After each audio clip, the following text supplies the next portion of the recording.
Bienvenidas, bienvenidos a Piedra, Papel y Tinta. Hoy para tratar un tema que seguramente está en el debate, en su casa, en su trabajo, allí donde esté. La Ley de Ciudadanía Digital. Está con nosotros para hablar sobre este tema Nicolás Laguna, es director general ejecutivo de la AGETIC. Bienvenido y muchas gracias. Buenas noches, gracias por la invitación y la oportunidad de compartir con todos los que nos están viendo algunas de estas noticias sobre el avance de la tecnología y las transformaciones que genera en nuestra sociedad de a poquito. De acuerdo. Durante esta semana que termina, el Ejecutivo envió a la Cámara de Diputados el proyecto de Ley de Ciudadanía Digital. Es decir, ¿cómo se va a compartir los datos personales de cada ciudadano, de cada ciudadana? ¿Cómo van a ser compartidos por las entidades públicas?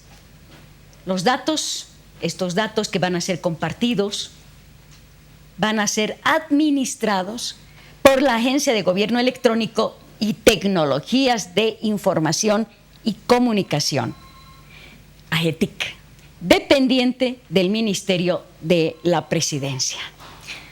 ¿Diremos que es el fin de la privacidad? Yo aclararía primero un aspecto central. Adelante, por favor.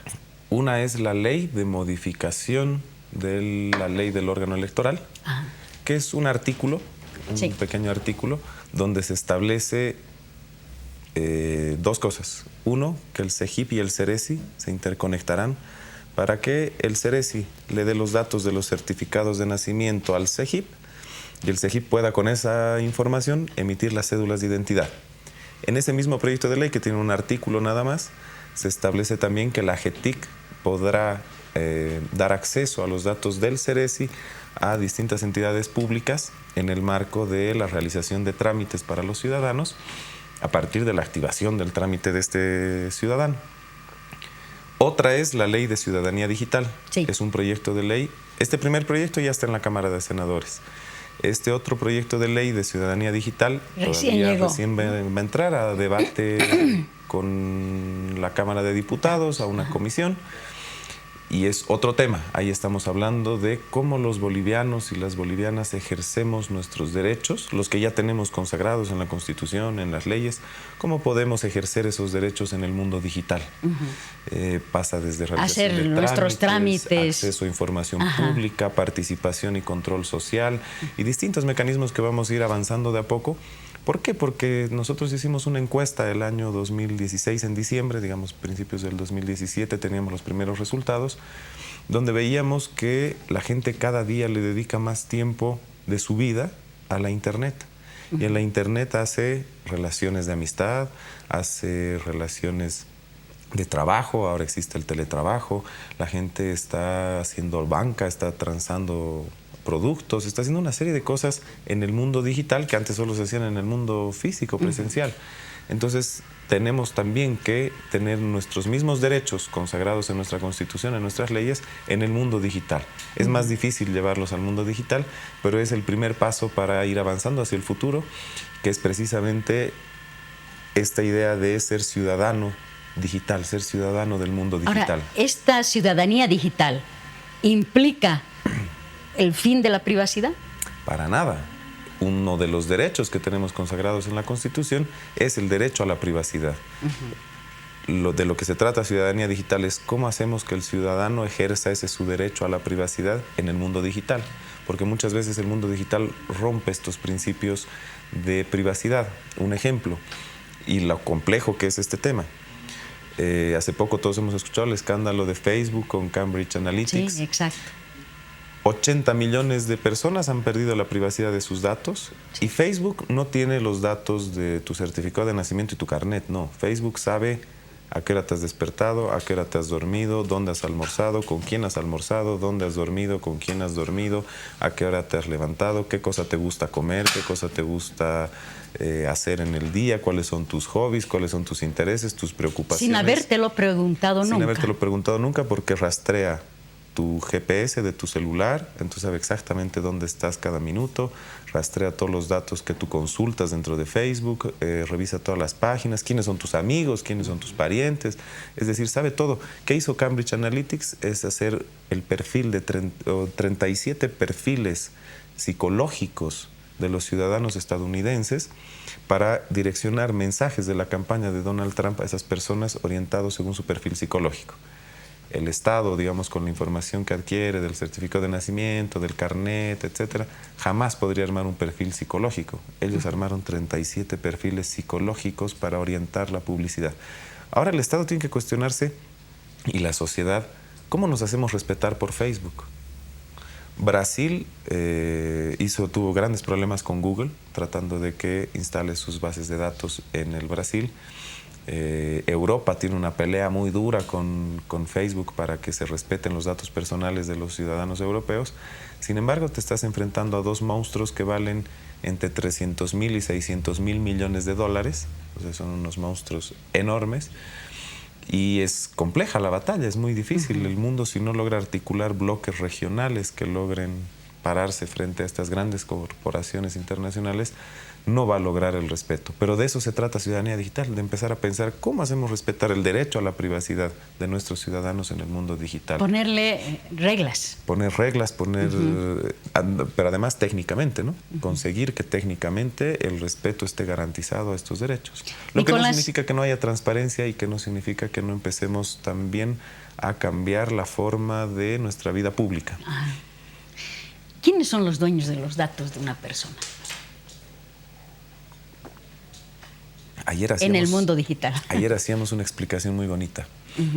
¿Qué es un dato? Si yo digo 1,60 m, eso es un dato. Sí. 3 centímetros es un dato. Blanco es un dato. Mi número de carnet de identidad. Un número es un dato. Sí. No importa si es de tu carnet o no, un número es un dato. Sí. Eso es dato. Entonces el dato en realidad es suelto, no te dice nada. El dato solo te describe una característica cualitativa o cuantitativa de algo que no sabemos de qué es tampoco. Cuando uno hace un registro, cuando uno ordena ya un documento, lo que está haciendo es crear un discurso sobre el dato. Ejemplo, un carnet de identidad. Carnet de identidad, allá me está diciendo algo. Está diciendo, todos este conjunto de datos le pertenecen a una persona. Porque si yo los pongo sueltos en una hoja, podría decir el apellido paterno suyo, el materno mío, el nombre de otro compañero, la edad de quién sabe quién. Entonces no hay una persona. Sí. Pero cuando digo cédula de identidad, estoy creando un discurso. Estoy diciendo, estos datos corresponden a una persona. Y entonces ahí sí ya sé que el nombre, el apellido paterno, materno pertenecen a esa persona. Otro dato dice ahí, no sé, La Paz, provincia Murillo. Podría ser cualquier cosa, lugar de residencia, podría ser lugar de nacimiento, pero hay un discurso que dice lugar de nacimiento de esta persona, su lugar de nacimiento. Entonces el dato en sí mismo no es lo fundamental. El tema es cómo atamos en este discurso, esta construcción discursiva, persona o objeto con dato. Entonces esa persona o objeto con dato, el dueño de esos datos, ya digamos registrados con nombre, con apellido, coincidentes con el número de carnet de identidad, etcétera, ¿pertenecen a esa persona? Es más complejo porque el nombre y el apellido son un dato. Sí. Entonces, ¿de quién es el dato del apellido si todavía no está constituida? Pero hagámoslo más simple, Nicolás, como para que nos entiendan. ¿Por qué lo complejizo? Porque de lo que se trata es, cuando hablamos de privacidad, cuando hablamos de datos personales, cuando hablamos de intimidad, de lo que se trata es de proteger no el dato, no la persona, sino la relación dato-persona. Este conjunto articulado de persona con su dato hay que protegerlo y los mecanismos son complejos, son más difíciles. Por ejemplo, en Italia han vendido la base de datos, no vendido, han entregado la base de datos completa del sistema de salud, que tenía un registro médico de todas las personas, a Google para que haga inteligencia artificial con eso. Y dicen que lo anonimizan, etcétera, pero si tú analizas matemáticamente, con determinados rasgos de una persona tú puedes reconstituir quién es. Es decir, no solo basta la persona, sino que a partir de un conjunto de datos yo puedo, sabiendo que le pertenecen a una persona, aunque no sé quién es, volver hacia la persona. Entonces la inteligencia artificial y esas cosas trabajan sobre esto, entonces la protección es más compleja y hay que abarcarla en toda esta complejitud. Dato, persona, cómo protegemos la integridad de ambas cosas. Esto para proteger. Pero estos días se ha dicho que las entidades públicas podrán comprar datos de la ciudadanía. Esto es lo que escuchamos en declaraciones de la presidenta de la Cámara de Diputados. No, lo que establece el parágrafo 4 del proyecto de ley, el chiquito, el que modifica la ley del órgano electoral, lo que nos dice puntualmente es que el Servicio de Registro Civil, el CERECI, es el único, podrá, dice, firmar convenios y contratos con entidades públicas y privadas para darles acceso a información. Causó un poquito de conflicto. Se estableció una disposición transitoria primera que establece que el Tribunal Supremo Electoral debe reglamentar este parágrafo específico, garantizando una reglamentación que garantice que esta transferencia de datos a través de contratos o convenios del CERECI se haga únicamente bajo consentimiento expreso del ciudadano. De la persona. Sí, ¿no? La persona tiene que dar su consentimiento expreso y el Tribunal Supremo tiene que garantizar eso para que esta transferencia pueda realizarse.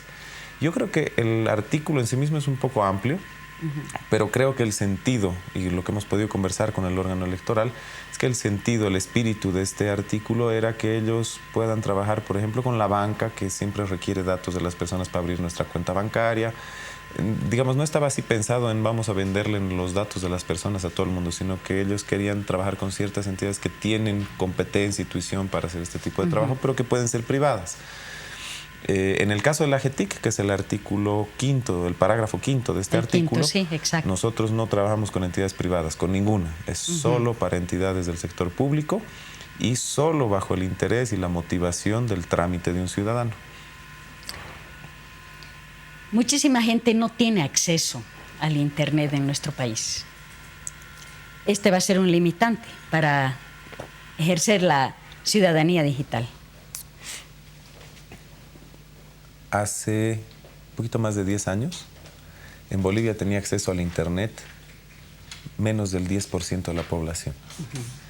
Una de las razones por las que yo analizaba cuando hacíamos alguna discusión con otros compañeros, ¿por qué en Bolivia no había gobierno electrónico? Hasta que estamos empezando recién 2 años trabajando y empezando. ¿Todo esto es parte del gobierno electrónico? Claro que sí.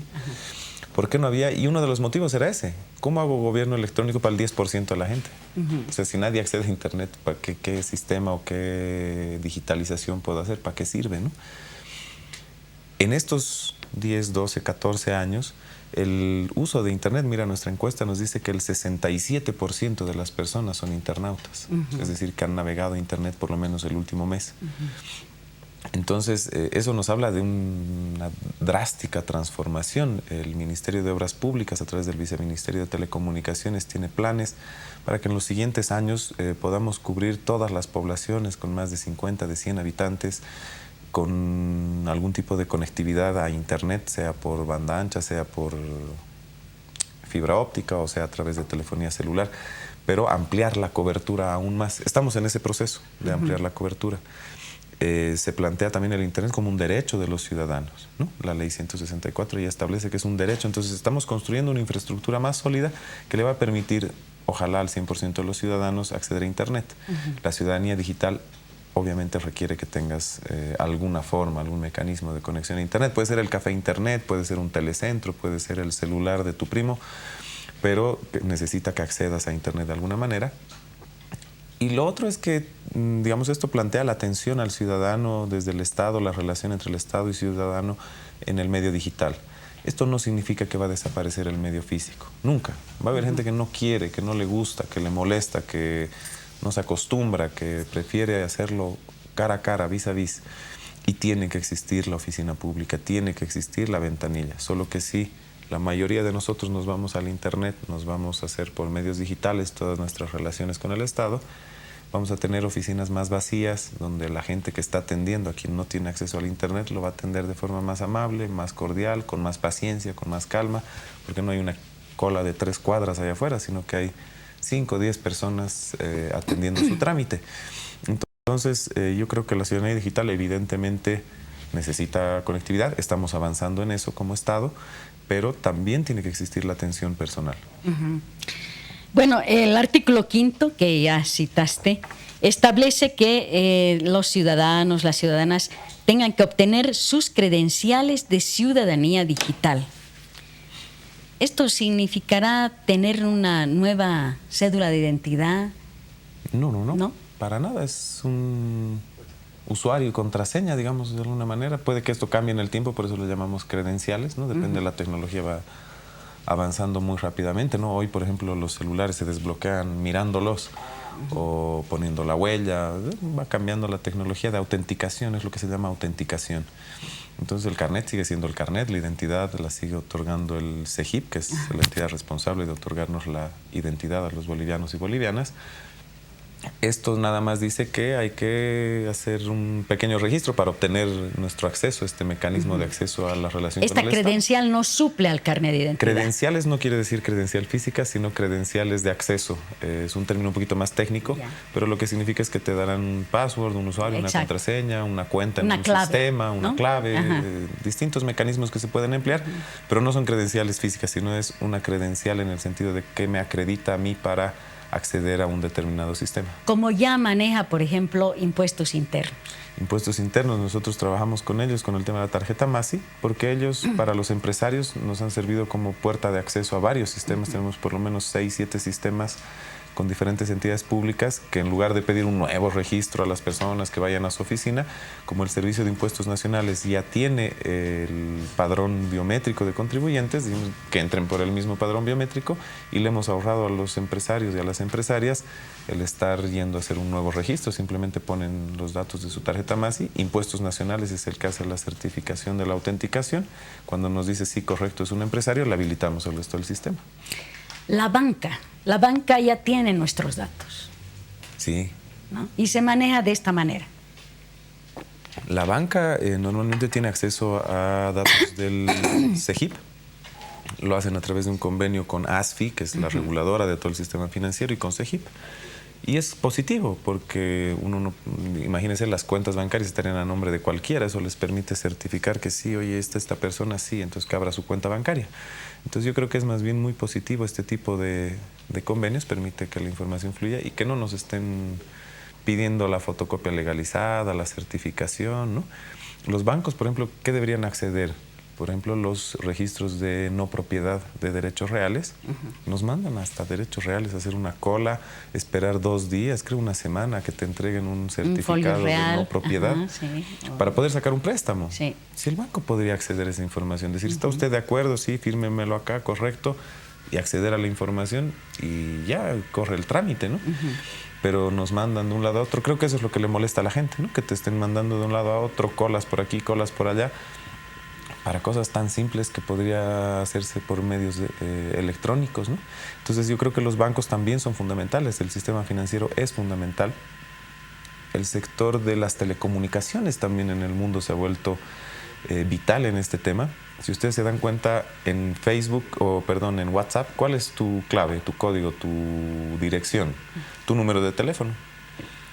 En otros sistemas igual, el Twitter te pide tu número de teléfono para autenticarte, para certificarte, para todo te piden tu número de teléfono. Y es porque en el mundo entero la relación ciudadano-número de teléfono se empezó a volver como la relación carnet de identidad ciudadano, ¿no? Es como si fuera tu otro código y con eso identificas a las personas. Entonces el mundo de las telecomunicaciones, las empresas de telecomunicaciones se han vuelto vitales. En otros países el registro no es tan simple como aquí. Aquí uno compra un chip y lo pone, hace creo una llamada y ya está. En otros países te piden tu carnet o tu pasaporte, te registran en un sistema, todo. Entonces queda muy bien establecido quién es el ciudadano y qué número de teléfono tiene. Hablando de otros países, esta experiencia de la ciudadanía digital ya existe en otros países, en América Latina, por ejemplo. Ciudadanía digital es un concepto. No es un sistema, no es una plataforma específica. Obviamente se respaldará su funcionamiento en sistemas informáticos, pero ciudadanía digital, la idea de ciudadanía digital es un concepto. Y es un concepto en debate aquí y en muchos países del mundo. No todos han entrado a ese debate, pero sí muchos países. Hemos encontrado casos en Argentina, hemos encontrado en Uruguay, hemos encontrado en Nueva Zelanda. En distintos lugares se está discutiendo la idea de ciudadanía digital, en Estonia también. Costa Rica. Costa Rica. pero con diferentes enfoques. Como es un concepto y es un debate, hay diferentes enfoques. En muchos países lo enfocan como ya existen los ciudadanos digitales, que son aquellos que están ya inmersos en este mundo digital, y el generar ciudadanía digital es incorporar más gente a este mundo. Ir a buscar hacer alfabetización digital, dar capacidades, formación. Colombia tiene un enfoque muy fuerte en eso, capacidades y habilidades digitales para el trabajo, incorporar a la gente que no las tiene a este grupo que sí las tiene. Ese es su principio. Nuestra idea es los derechos que tienes en el mundo real, cómo los plasmamos en el mundo digital. Entonces es otro enfoque, ¿no? Sí. Y ahí se va debatiendo y discutiendo en los distintos países. ¿Es un enfoque de practicidad? ¿Cuál? El de nuestro? Bolivia, sí. El nuestro más bien es un enfoque que tiene que ver con una idea más política y social que con habilidades económicas o educativas, que también tienen que formar parte luego. Pero primero está conceptualizando claramente qué es ciudadanía digital y es el ejercicio de los derechos que ya tienes. Otros hablan de derechos digitales, entonces quieren construir derechos distintos a los que tenemos en el mundo digital, diferenciar de los derechos ciudadanos que tenemos en el mundo real. Nosotros creemos que no, que los derechos del mundo real y del mundo digital deben ser los mismos.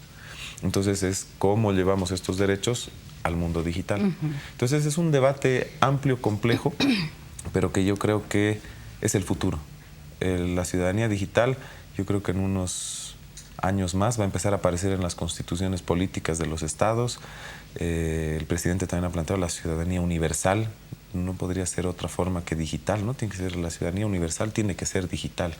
Entonces creo que es algo que se va a empezar a discutir tanto a nivel de los organismos multilaterales como de los organismos nacionales, de qué es esto, cómo vivimos en el mundo digital y cómo respetamos nuestros derechos. Porque ahorita, a nivel global, el mundo digital es casi tierra de nadie, ¿no? Ahí todos hacen lo que quieren, no hay norma, no hay regulación, no hay control y los poderes más fuertes son los que pesan más. Y vamos a tener que, como mundo, como sociedad humana, vamos a tener que empezar a reflexionar. ¿Cómo construimos esta ciudadanía? ¿Cómo hacemos respetar a todos en todos los países? Y eso es una ciudadanía universal también, que es lo que planteaba el presidente. ¿La AGETIC ha previsto, por ejemplo, capacitación a la ciudadanía? Sí, nos han pedido mucho. Estamos trabajando ahorita sobre todo con el sector público. Queremos trabajar, bajar a los niveles subnacionales. Hemos trabajado hace 2 semanas con los municipios de todo el país. Hemos tenido talleres en todos los 9 departamentos con los municipios. Nos hemos encontrado con realidades muy lindas, municipios intermedios que están haciendo cosas muy interesantes, ya sumados a la tecnología y súper avanzados. Y hemos encontrado municipios muy chiquitos también que tienen condiciones muy precarias, entonces hay que ir nivelando.